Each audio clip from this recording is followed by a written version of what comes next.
Bugün kolay, pratik bir patlıcan yemeği tarifi vereceğim. Hemen tavada hazırlayacağız tabii ki de kolay olsun diye. Hemen başlayalım. Bütün malzemelerimi hazırladım tabii ki de. Şimdi hazırlamaya. Tamam, buraya koydum. Yoğurduğumu hemen yakalım.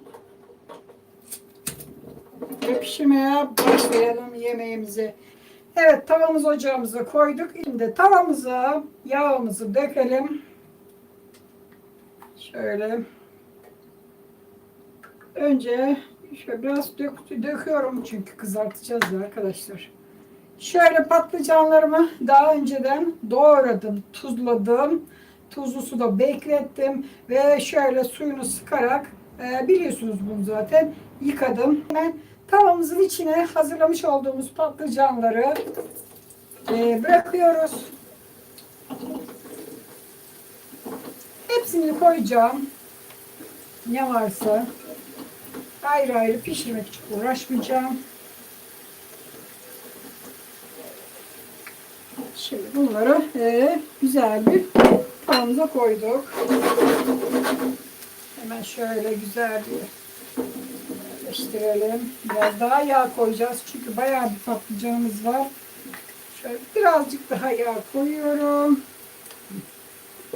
Ve patlıcanlarımızı kızartmaya başlıyoruz. Pratik, kolay bir patlıcan yemeği tarifi vereceğim bugün sizlere.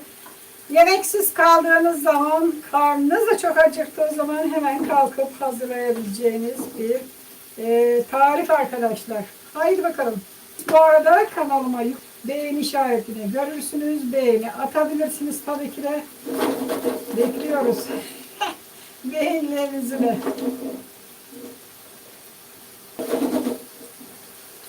Evet, patlıcanlarımızı ilk önce kızartıyoruz.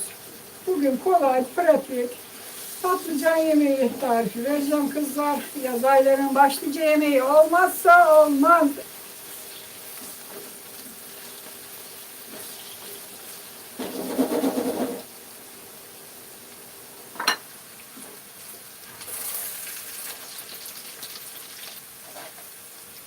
Evet, şu anda patlıcanlarım kızardı ve pişti.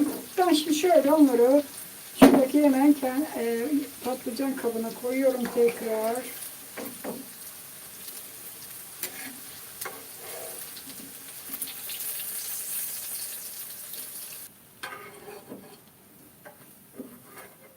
Patlıcanlarımız kızardı. Şimdi sıra biberlerimize geldi.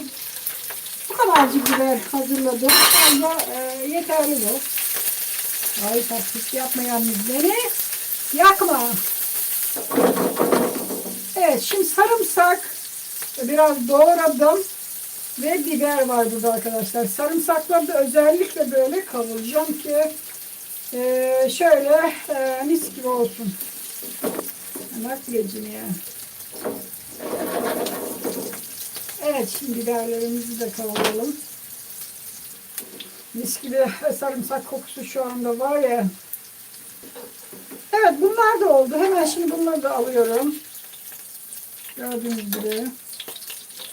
Onları da çıkaralım. Sarımsak ve biber. Evet, patlama. Yani bunları da alıyorum ki yağları almayayım diye. Şimdi sıra geldi domateslere. Şöyle bayağı bir domates doğramı hazırladım. Geri kaçayım. Evet. Kendimizi yakmadan. Aman Allah'ım. Allah'ım. Domateslerimizi de şöyle güzelce koyalım.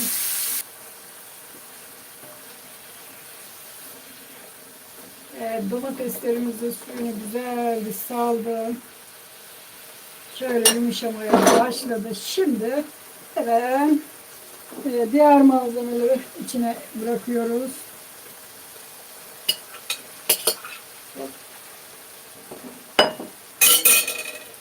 Patlıcanlarımı bıraktım. Biberlerimi bıraktım. Sarımsakları bıraktım. Evet. Şöyle bir karıştıralım yavaşçacık. Şimdi domatesin sosunu tamamen bu patlıcanlar şöyle içine bir alsın kızlar. Onlar da tatlansın. Bir şekilde güzel oluyor. Yoğurt falan koymaya gerek yok. İsterseniz tabii ki de yoğurtla yiyebilirsiniz ama gerek yok. Şöyle bir kapağını kapatalım bakalım.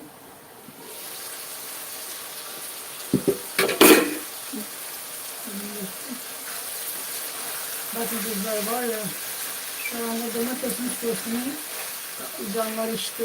Azıcık daha tuz atsak mı biz buna kız? Bakalım. Şöyle bir tuzuna bakalım. Azıcık atalım. Şöyle bir tatlı kaşığıyla birazcık bir şeker atıyorum.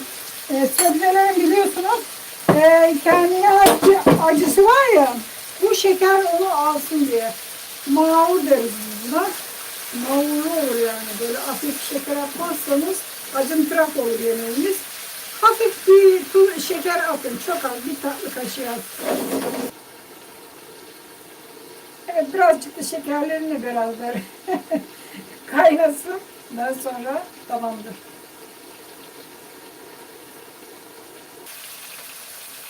Oldu. Yemeğim oldu. Ve kapatıyorum kızlar. Birazcık da yağı kalsın. Şöyle ekmeğimizi bandırırız. Oldu. Şimdi arkadaşlar ben bunun tadına da bakacağım sizin yanınızda da. Aşırı sıcak, nasıl bakayım? Şu tabağın içine az bir şey aldım. Tadına bir bakalım. Biliyorsunuz her yaptığım yemeğin tadına illaki bakıyorum. Bunda kıyma falan yok kızlar, unutmayın.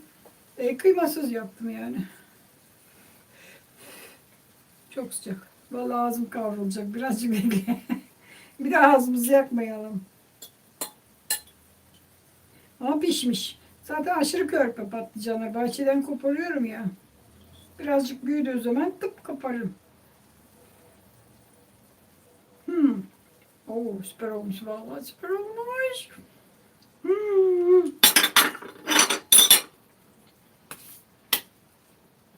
Vallahi çok güzel olmuş yeminle beraber. Ben bunu şimdi karpuzu da keseceğim. Mehmet abinizle birlikte. Oğlan işte, o da 20 bilmem, o da öyle bir yemek seçiyor. Öyle bir yemek seçiyor ki bilmiyoruz ona ne yaparız. Gördüğünüz gibi yemeğimiz hazır. Gelir Mehmet abiniz birazdan, karpuzu keseriz yanına yeriz tavada. Çok güzel olmuş yalnız. Süper olmuş var ya. Ellerime sağlık. Size kolay, basit, pratik bir yemek tarifi verdim. Böyle kolay yemekleri ben seviyorum. Hafif, midemize dokunmayan kolay yemekler. Hem keseye dokunmaz hem de mideye dokunmaz. Hepinizden Allah razı olsun. Şimdilik hoşça kalın. Kendinize iyi bakın. Sağlıcakla kalın. Siz de Allah'a emanet olun. Hepiniz.